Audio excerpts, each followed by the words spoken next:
It started with the smell of rosemary scones freshly baked, the way Ellis used to like them, and ended with my body hitting the marble steps of my childhood home.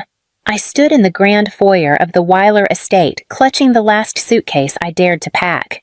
My grandfather had left this house the company and every cent of his $12 million inheritance to me.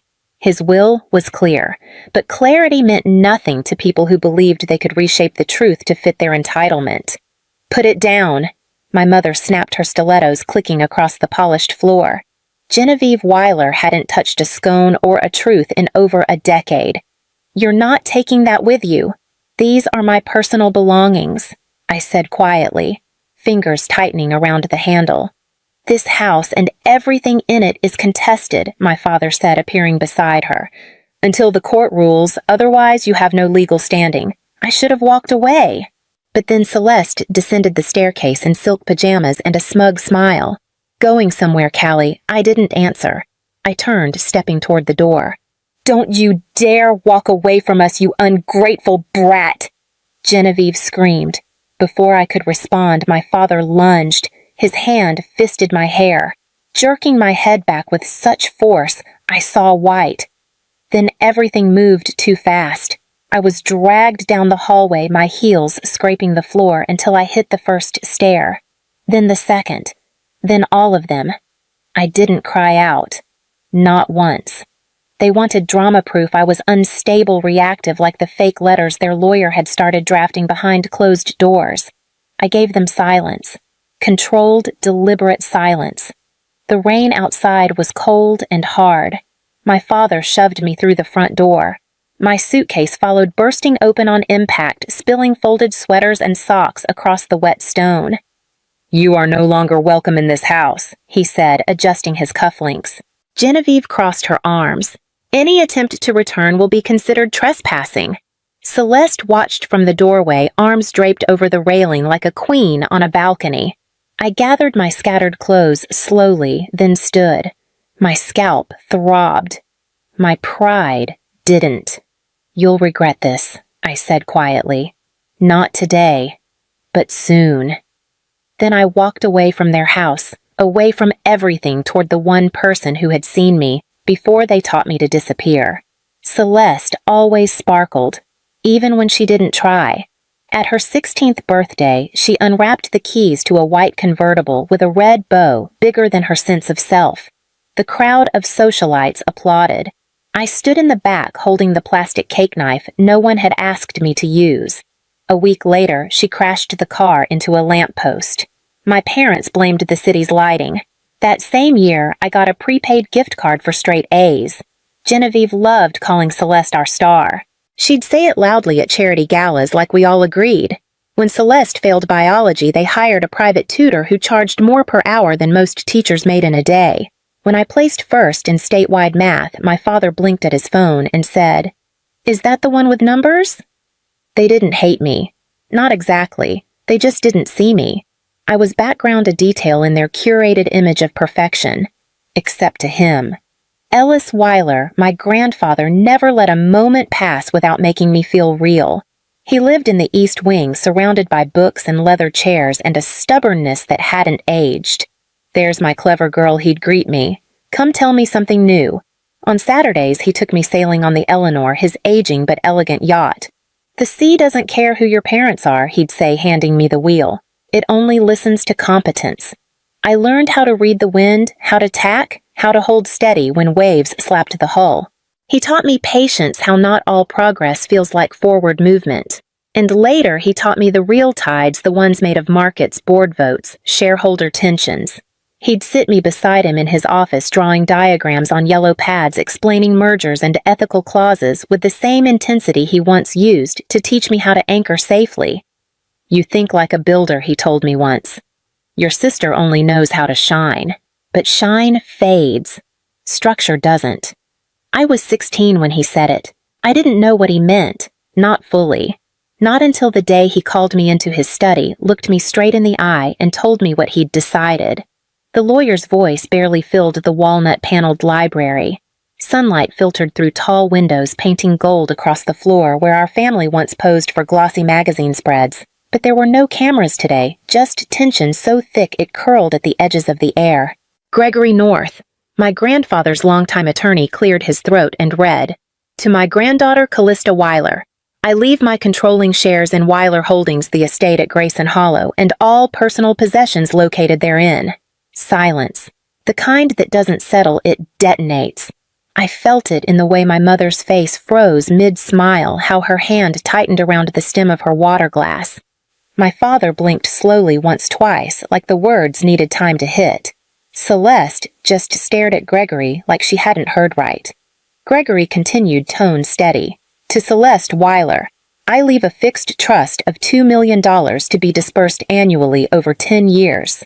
Celeste made a sound between a laugh and a gasp. $2 million. "That's it!" My mother stood. "There must be a mistake. My father he wasn't in his right mind."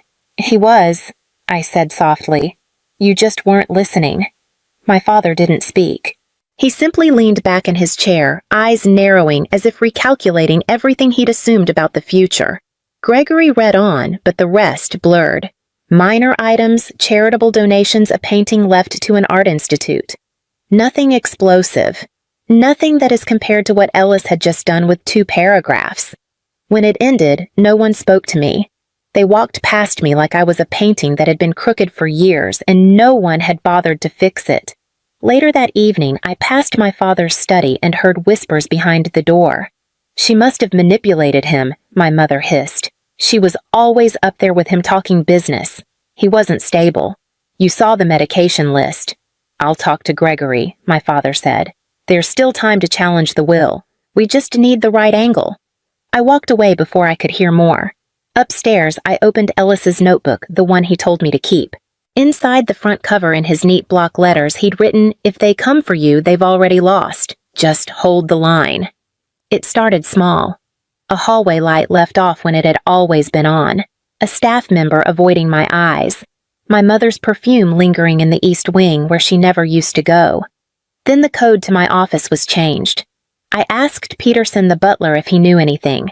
He gave a stiff smile and said, "Your father asked for additional security." Security apparently meant my name was no longer on the approved list. My laptop password failed twice before finally unlocking.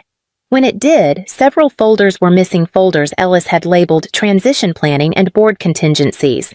I checked the trash bin. Empty. The backup's gone. The hard drive logs showed a login from Gregory North's account, but no timestamp.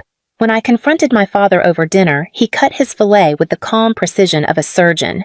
"This stress isn't good for you, Callista. You should talk to someone. Maybe Dr. Mendelsohn. Your mother found him very helpful during her adjustment. I'm not imagining this." "No one said you were." Genevieve chimed in, stirring her soup. "But grief manifests strangely. You've been through a lot." The next morning, I found my grandfather's ledger open on the kitchen counter. Its pages, always in perfect order, were torn. I asked the housekeeper if anyone had touched it. She wouldn't meet my eyes. At night, I heard footsteps outside my bedroom. Too slow for staff, too deliberate to ignore. When I opened the door, the hallway was always empty. I started locking my door. Then I noticed the lock had been scratched. The final straw came when I walked into the estate's legal room and found Gregory photocopying Ellis's medical records. "Just organizing the file transfers," he said with a practiced smile. "They belong in my possession." He shrugged. "Your father requested copies." "For estate review." That evening, I returned to my room to find a small envelope on my pillow. Inside was a single folded page, a copy of a prescription note dated 2 months before Ellis's death, scribbled with vague concerns about mental fatigue. At the bottom, someone had underlined "monitor" for signs of undue influence. In handwriting that wasn't the doctor's. I sat on the edge of my bed, opened Ellis's notebook, and underlined his words. Just hold the line. I didn't realize until then how far they were willing to go. The call came mid-morning. Family meeting, dining room, now. Peterson's voice on the intercom was clipped formal like he'd practiced detachment.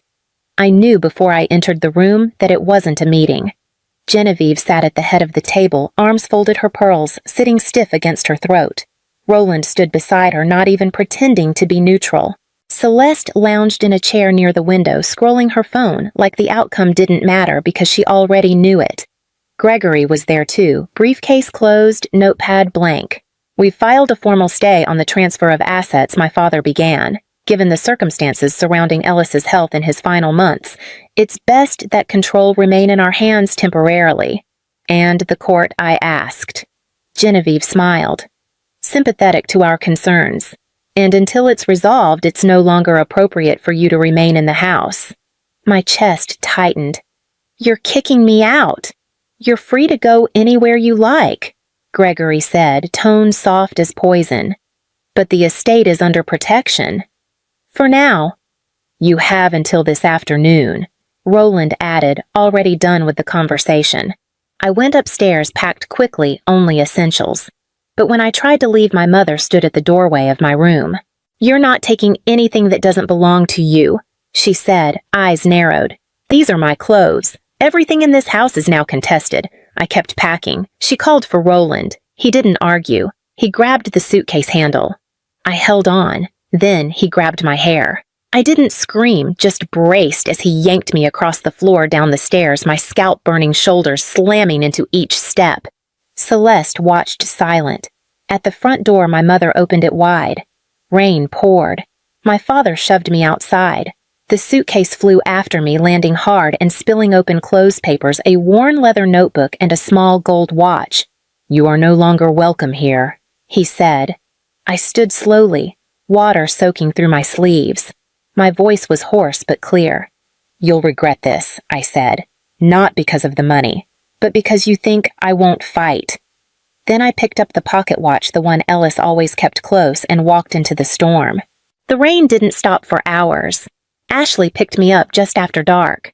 She said nothing when she saw my bruised shoulder or the blood crusted in my hairline. She just opened the car door and kept her hand steady on the wheel all the way to her apartment. That night, curled on her sofa with a borrowed blanket, I couldn't sleep. I kept replaying it. Celeste's silence, my mother's cold hands on the doorknob, my father's grip in my hair. I stared at the items I'd salvaged.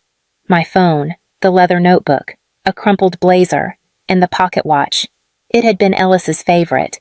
He used to wind it every evening like ritual. A good watch, he'd say, does more than tell time. It tells you when to move. Turning it in my palm, I noticed something strange, the weight. It felt uneven. I ran my thumb along the back panel and felt a faint seam. I pressed both sides in a rhythm he'd once used to open his desk drawer, 232. With a soft click, the back popped open. Inside was a tiny folded note, yellowed slightly with age, and a USB drive. The note read, "If they've done what I feared, go to Richard Lennox in Beacon Hill. He'll know what to do." My hands shook. I booted up Ashley's laptop and opened the files on the drive. There were scans of Ellis's medical evaluations, clear, consistent, all affirming mental clarity. Audio recordings of business discussions, my voice, his strategizing mergers, dissecting board dynamics. He hadn't just taught me. He'd documented everything. There were spreadsheets too, ledgers tied to accounts I'd never seen. Some domestic, some offshore. One folder labeled Emergency Funds, CW.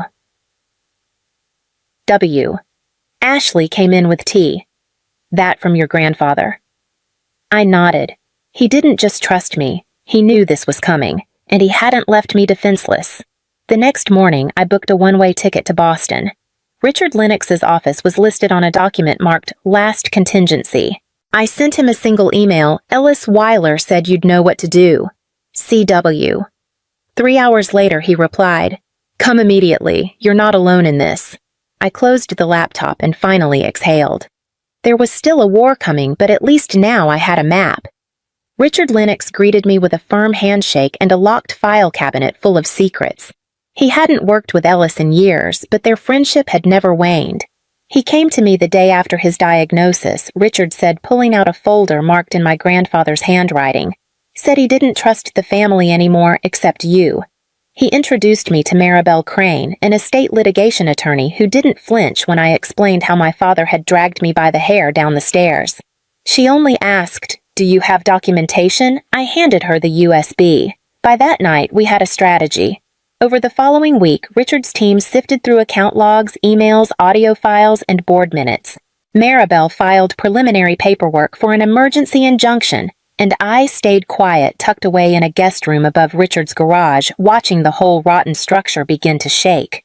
The first crack appeared in a set of payment records from Weiler Holdings. Hundreds of thousands funneled into a shell corporation, AV Solutions, disguised as a consulting firm. But AV had no real staff, no offices, no paper trail, just one beneficiary, Celeste Weiler. Maribel tracked the funds. $500,000 transferred within 3 months of Ellis's death, coinciding with Celeste's sudden disappearance to Europe. But casino records from Atlantic City and Vegas told another story. She hadn't traveled abroad. She'd gambled away nearly everything. "Your sister's not just complicit," Maribel said. "She's a liability they had to cover." Next came the forged documents. A digital signature on a medical note supposedly authored by Ellis's physician, a signature verified as falsified. The file metadata revealed the document had been created on Gregory North's work laptop 2 weeks after Ellis's death. "They knew exactly what they were doing," Richard muttered. "And they're in deeper than you thought."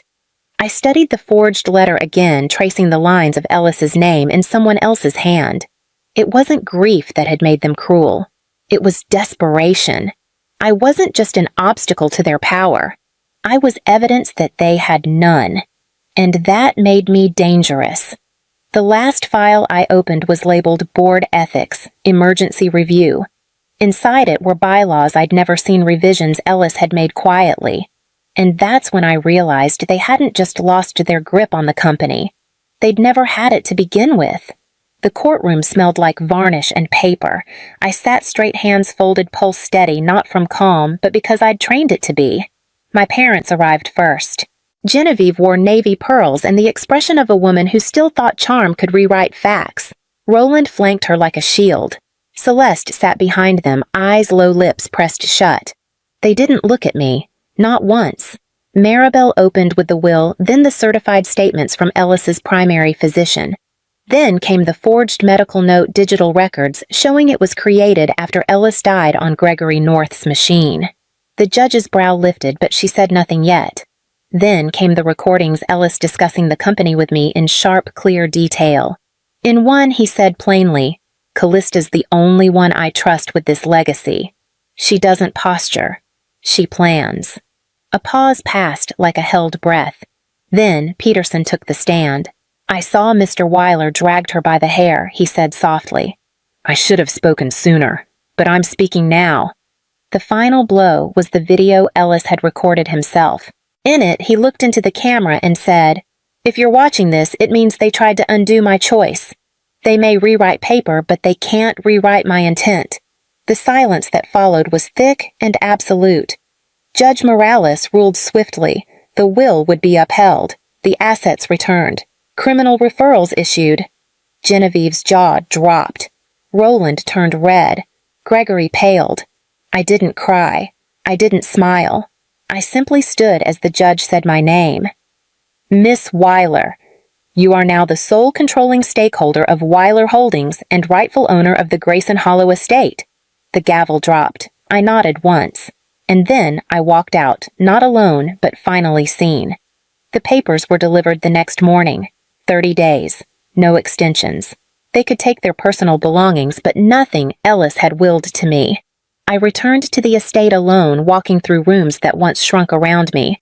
Now they were mine, silent, but no longer suffocating. The staff avoided my eyes, unsure where their loyalties stood. I didn't blame them. Genevieve called 3 times. I didn't answer. Roland sent a single email. "This is beneath you." I marked it unread. But Celeste, she came in person. She waited at the gates. No driver, no entourage, just a slim box in her hands. "I'm not here to ask for anything," she said, "just to give you this." Inside the box were Ellis's cufflinks, the gold ones with the sailboat etching. "Dad sold them," she admitted. "I bought them back. I didn't thank her. But I didn't send her away either." We stood on the front steps, a long silence stretching between us. "I didn't know how to stop them," she said quietly. "I think you did," I replied. She nodded once and left without asking to come in. That night, I placed the cufflinks in Ellis's study drawer and locked the door.